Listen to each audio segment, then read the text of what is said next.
Coach, last season you win 30 games, you end up in the Elite Eight, you give Auburn all they want. You have a heck of a season, you win the Big Ten by multiple games.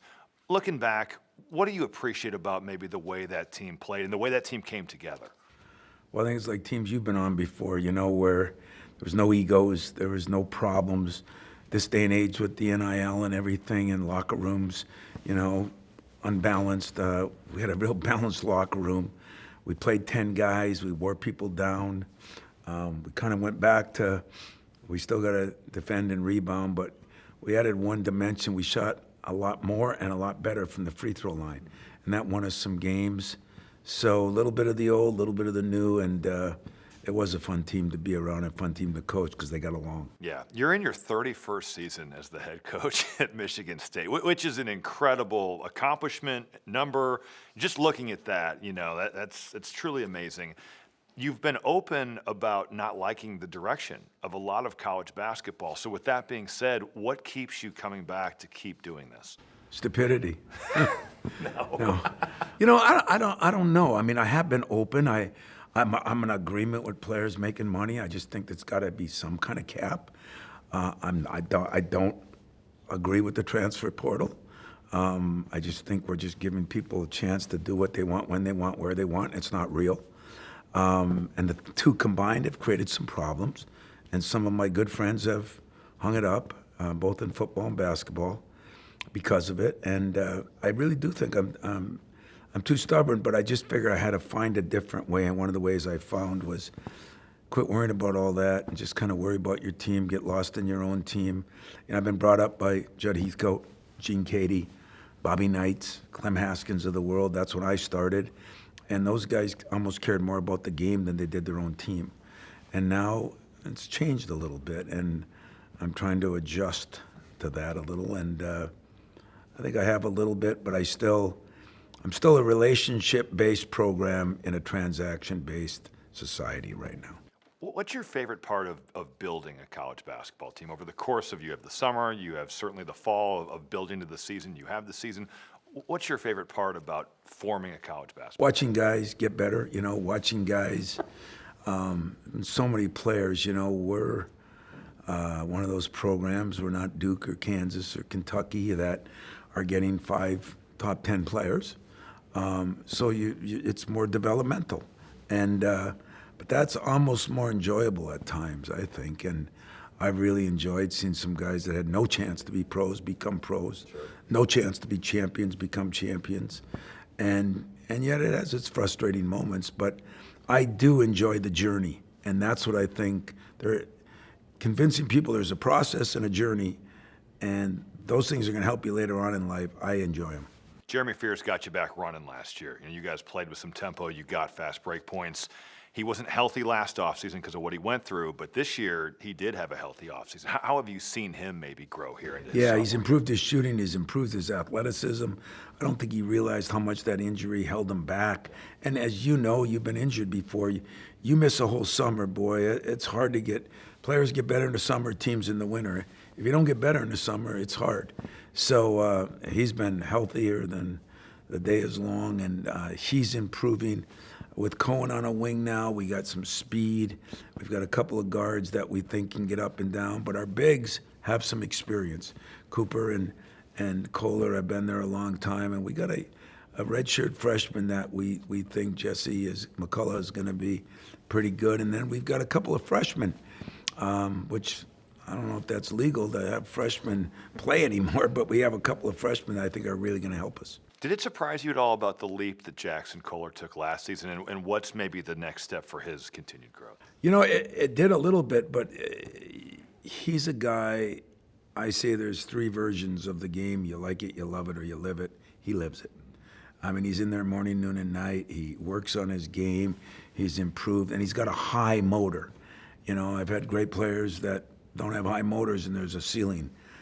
He would not be a great talent, but with a high motor, he's making himself that way. I'd say consistency now. Can he guard a little quicker guy? Can he make that 3 consistently? Because he's a pretty good 3-point shooter. And he's in pretty good condition. He's had a good summer.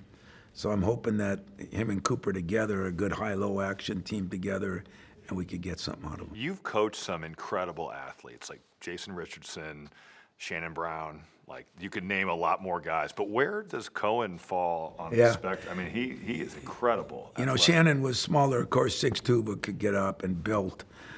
Jason was probably the best athlete at the time, but was 180 pounds, you know. Right. And Miles Bridges was the other one that was powerful, but doesn't jump as high as Cohen. I mean, Cohen now has almost a 50-inch vertical, and he really is a phenomenal athlete, but not just an athlete.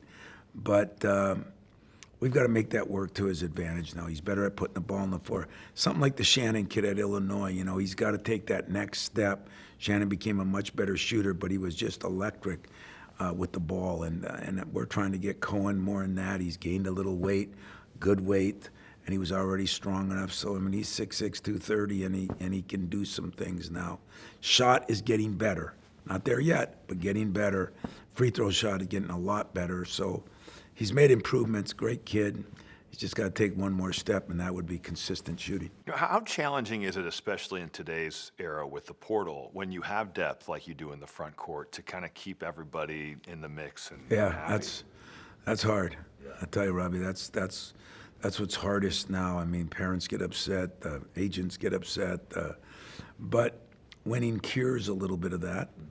And yet our schedule is going to be so difficult early. It concerns me, you know, because if you're struggling, we went 2 months for the first time in my career. We didn't lose a game last year. Yeah. And in that time period, we were building our rotation. And so I think, you know, having guys that get along is the biggest thing. If they get along and the common goal is to win, then it's easier. You try to forge an identity with each team. What do you think the identity of this group is going to look like? We have to be able to defend and rebound because that's us. That's Michigan State. But I think the running game you said got better last year has got to take another step forward. I think we can score some easier baskets that way. And the one area that we really improved on last year that hasn't been a staple of my programs is getting to the line and making free throws. And so we got to continue to develop in that area. But like I've said 100 times, you know, hard to be a good football team if you can't block and tackle and take care of the ball. It's hard to be a good basketball team if you can't defend and rebound and take care of the ball.